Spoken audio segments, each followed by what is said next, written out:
نحمدہ ونصلی ونسلم علی رسولہ الکریم مولا صلی وسلم دائماً ابداً علی حبیبک خیر الخلق کلہم اللہم صلی وسلم وبارک علیہ وعلیہم وعلی المولا الشیخ علی القرشی الحکاری رضی اللہ تعالی عنہ بوالفرح کا صدقہ کر غم کو فرح دے حسن و سعاد بوالحسن اور بوسعید سعادزہ کے واسطے۔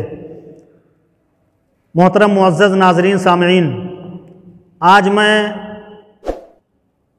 فیضان قرآن کے حوالے سے حضور سیدنا سرکار غوث اعظم کے دادا پیر یعنی حضور غوث اعظم کے پیر کا تذکرہ کر رہا ہوں۔ آپ حضرات بغور اسے سنیں۔ اس سے قبل میری چھوٹی سی ریکویسٹ آپ سے گزارش ہے کہ آپ اگر میرے چینل فیضان قرآن پر نئے ہیں تو اسے برائے کرم سبسکرائب کر دیں تاکہ ہر آنے والا تذکرہ، ہر آنے والا ذکر، ہر آنے والی نعت آپ کو بروقت ملتی رہے، اور اسے لائک ضرور کر دیں اور دوست و احباب میں شیئر کر دیں، کمنٹ میں اظہار خیال ضرور فرمائیں۔ یہ ذکر خیر سن کر برکت حاصل کریں، کیونکہ حضور غوث اعظم کا سلسلہ مقدس، سلسلہ قادریہ جو ہمارا آپ کا سلسلہ ہے، جس میں ہم اور آپ منسلک ہیں، جس سلسلے کا دامن ہمارے ہاتھوں میں ہے وہ سلسلہ قادریہ رضویہ ہے۔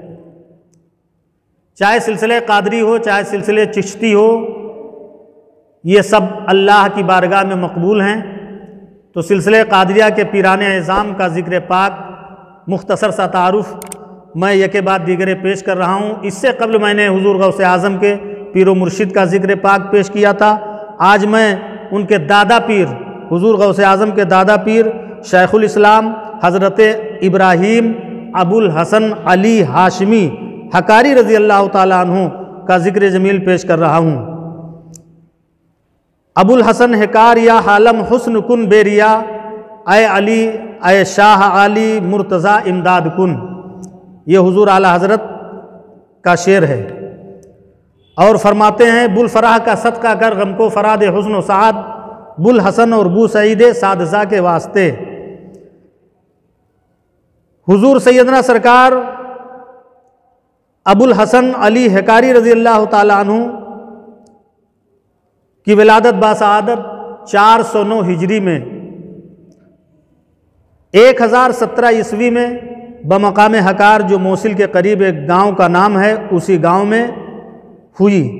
اس وقت بغداد میں عباسی خاندان کے 25ویں خلیفہ القادر باللہ کی خلافت تھی، جو 380 ہجری سے 422 ہجری تک تخت پر جلوہ گر رہا۔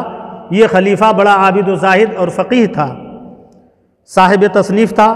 فضائل صحابہ و تکفیر معتزلہ میں آپ کی کتاب موجود ہے۔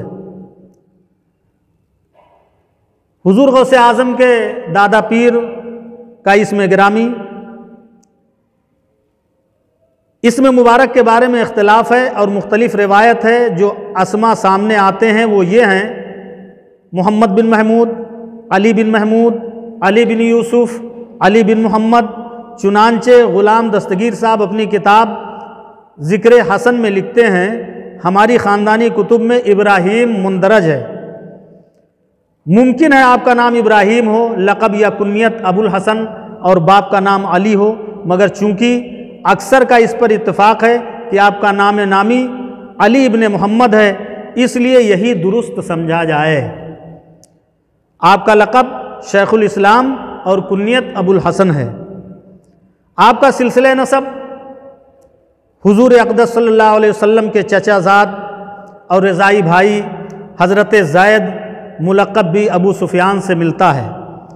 تذکرہ حمیدیہ، تذکرہ قطبیہ، اذکار قلندری وغیرہ میں اس طرح شجرہ نسب بتایا گیا ہے۔ عارف کامل محبوب باری شیخ الشیوخ ابراہیم ابو الحسن علی حکاری ہاشمی الحکاری رضی اللہ تعالیٰ عنہ بن حضرت شیخ محمد جعفر بن حضرت شیخ یوسف بن شیخ محمد بن شیخ شریف عمر بن شیخ شریف عبد الوہاب بن حضرت ابو سفیان زید رضی اللہ تعالی عنہم اجمعین ہے۔ حضرت ابو الحسن علی حکاری رضی اللہ تعالی عنہ کی تعلیم و تربیت کے متعلق ابن خلکان تحریر فرماتے ہیں کہ آپ نے اپنے وقت کے ممتاز ترین علماء و مشائخ کی بارگاہ میں زانو ادب تہ کر کے علم ظاہری و باطنی حاصل کیا، علم حدیث و فقہ کے جملہ علوم پر مہارت تامہ رکھتے تھے، اور شیخ ابو العلا مصری سے بھی ملے ہیں اور ان سے بھی حدیث سنی ہے۔ آپ کو حضرت بایزید بستامی کی روح پرفتوح سے بھی فیض پہنچا ہے، سبحان اللہ، یہاں تک کہ اپنے زمانے میں شیخ الاسلام کے لقب سے مشہور ہوئے۔ آپ اپنے وقت کے فاضل اجل اور عالم بے بدل تھے، سبحان اللہ، مقتدائے طریقت، واقف اسرار حقیقت، دانائے اسرار الہی، پابند شریعت الہی، حضرت شیخ الاسلام ابو الحسن ابراہیم علی ہاشمی حکاری رضی اللہ تعالیٰ عنہ، آپ کا سلسلہ عالیہ قادریہ رضویہ، آپ سلسلہ عالیہ قادریہ رضویہ کے 15ویں امام اور شیخ طریقت ہیں، سبحان اللہ۔ آپ محبوب اللہ الباری، جلوہ ہائے جمال کے مظہر، تجلیات جلال کے مصدر، علم ادب کے عالم اور بازار ذوق و شوق کی رونق تھے۔ ابتدا میں آپ اپنے پدر بزرگوار حضرت شیخ محمد رضی اللہ تعالیٰ عنہ کی صحبت میں رہے۔ آپ بڑے اولو العزم شیخ تھے۔ آپ کے فیضان کرم سے بے شمار طالبان حق اپنے منزل مقصود تک پہنچے۔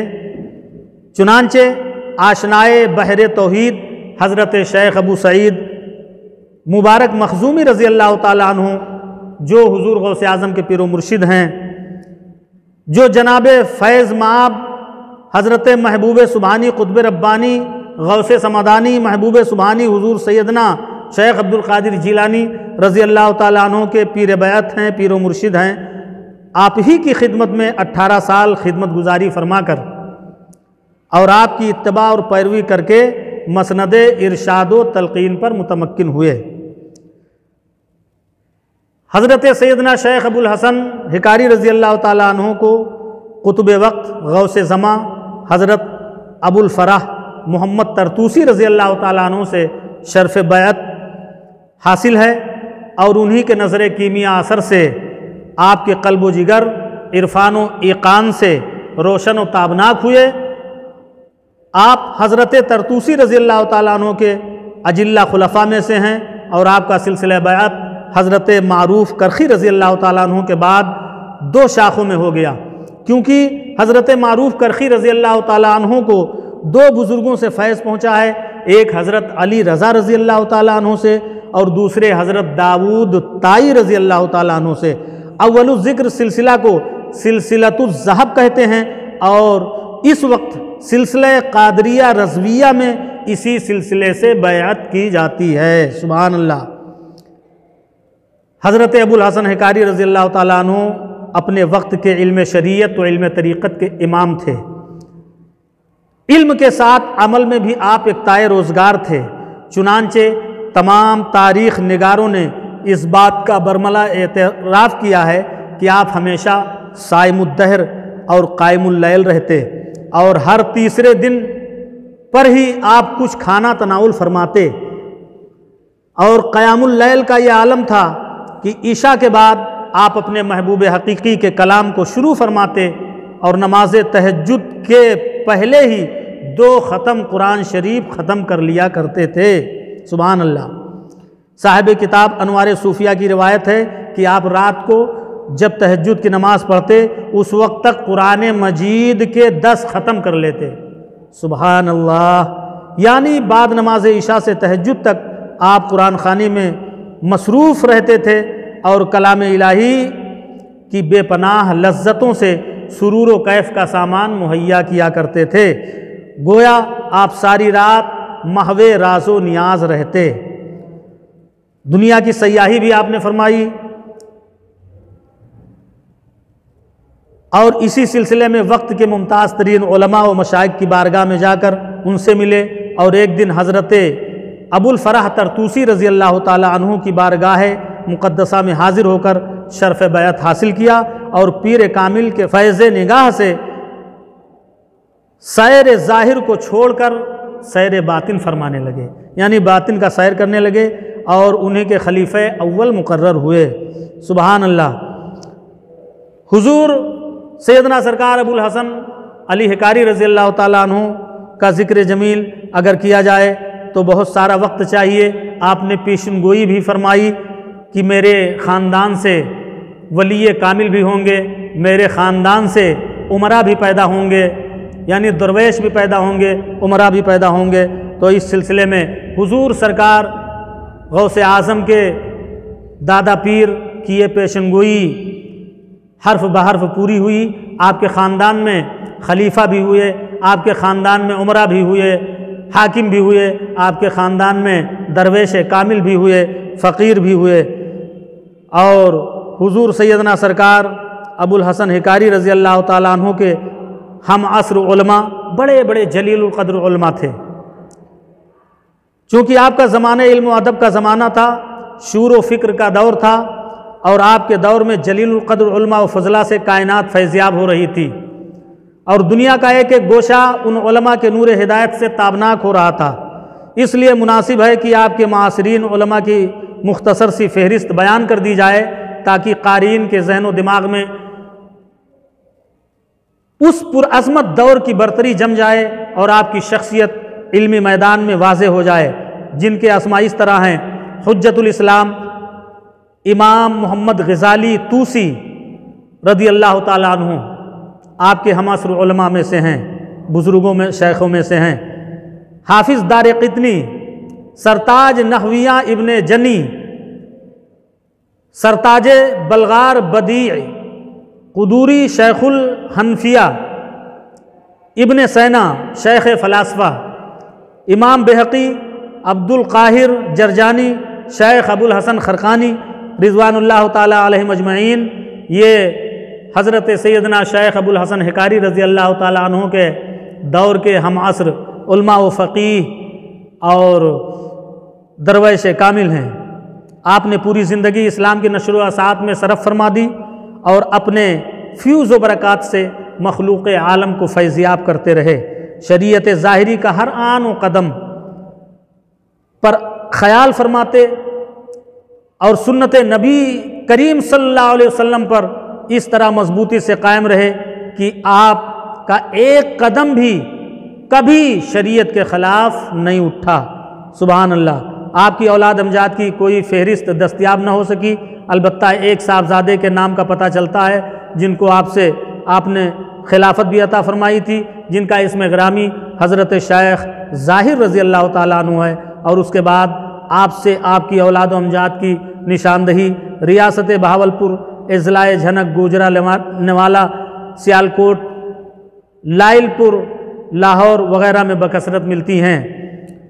حضور سیدنا سرکار ابو الحسن حکاری رضی اللہ تعالیٰ عنہ کا وصال بروز دوشنبہ بوقت صبح صادق یکم محرم الحرام 436 ہجری میں ہوا۔ انا للہ و انا الیہ راجعون۔ یہ عہد خلافت المستظہر باللہ عباسی کا تھا، مگر بعض نے آپ کے وصال کی تاریخ 25 محرم الحرام 485 ہجری 484 ہجری بھی لکھی ہے، مگر شجر رضویہ میں اول الذکر کو اختیار کیا گیا ہے۔ یہ ہیں سیدنا سرکار غوث اعظم کے دادا پیر، جن کا مختصر سا تعارف۔ آپ کا مزار مبارک بغداد شریف کے ہیکار گاؤں میں مرجع خلائق ہے۔ آپ کو اگر یہ ویڈیو پسند آئی ہو تو آپ سے گزارش ہے، یہ ذکر پاک پسند آیا ہو تو اس کو اپنے دوست و احباب میں شیئر کر دیں، اس کو لائک کر دیں۔ انشاءاللہ پھر ملیں گے دوسرے ویڈیو میں۔